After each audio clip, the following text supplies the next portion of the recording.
Bihar NDA में सब कुछ ठीक है। ये सवाल बिहार की राजनीति से वास्ता रखने वाले हर किसी के मन में है, और हो भी क्यों ना।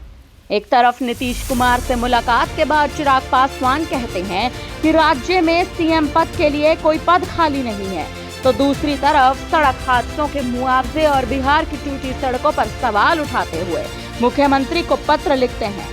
तो ये सवाल तो अब लाजमी हो जाता है कि क्या वाकई बिहार में सब कुछ ठीक है। दरअसल लोक जनशक्ति पार्टी के प्रमुख और केंद्रीय मंत्री चिराग पासवान ने हाल ही में मुख्यमंत्री नीतीश कुमार को और बिहार के शहरी विकास मंत्री जीवेश मिश्रा को 2 चिट्ठियां लिखी। इन चिट्ठियों के जरिए उन्होंने बिहार में सड़क हादसों के मुआवजे की मौजूदा व्यवस्था और हाजीपुर की जर्जर सड़कों की हालत पर सवाल उठाए हैं। इन दोनों मुद्दों को लेकर उन्होंने एनडीए सरकार, जिसमें उनकी पार्टी भी शामिल है, एक घटक है, सीधे तौर पर चिराग ने घेर दिया है। मुख्यमंत्री नीतीश कुमार को लिखी चिट्ठी में चिराग ने सड़क हादसों के मुआवजे पर सरकार को कटघरे में खड़ा कर दिया।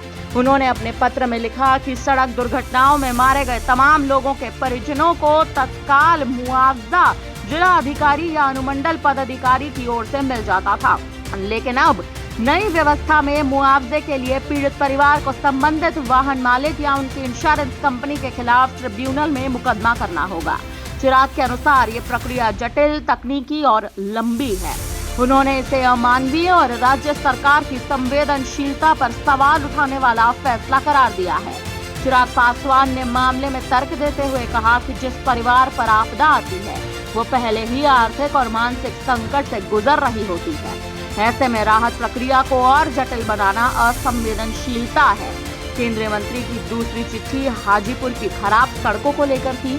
शहरी विकास मंत्री जीवेश मिश्रा को लिखी गई चिट्ठी में चिराग पासवान ने अपने संसदीय क्षेत्र हाजीपुर की सड़कों की खराब हालत का जिक्र किया। मंत्री से मांग की कि जल्द से जल्द इन सड़कों की मरम्मत करा दी जाए। अब नीतीश से बगावत चिराग के लिए नई तो नहीं है, लेकिन जीवेश मिश्रा बीजेपी से हैं और चिराग पासवान खुद एनडीए के सहयोगी हैं। ऐसे में एक एनडीए सांसद का एनडीए मंत्री को सार्वजनिक रूप से चिट्ठी लिखना शासन के हिसाब से भले ही बेहतर हो, लेकिन राजनीतिक संकेत और मायने भी अहम है। बता दें कि चिराग पासवान केंद्र में मंत्री हैं, बिहार की राजनीति में अपनी दावेदारी पेश कर रहे हैं। ऐसे में इन दोनों चिट्ठियों ने एक ही साथ जदयू और बीजेपी को निशाने पर ले लिया है।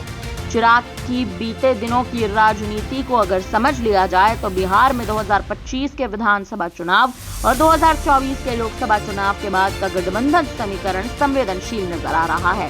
राजनीति ये संकेत दे रही है कि चिराग इन मुद्दों के जरिए जनता के बीच अपनी छवि सुधारने और एनडीए में अपनी स्थिति मजबूत करने की कोशिश कर रहे हैं। इन चिट्ठियों को केवल प्रशासनिक शिकायत नहीं बल्कि एक राजनीतिक चाल के रूप में भी देखा जा रहा है, जिसके बाद अब निगाहें टिकी हैं बिहार सरकार यानी जेडीयू और बीजेपी की प्रतिक्रिया पर। दोनों पार्टी चिराग के इस चाल का क्या जवाब देती हैं, ये देखना बेहद दिलचस्प होगा।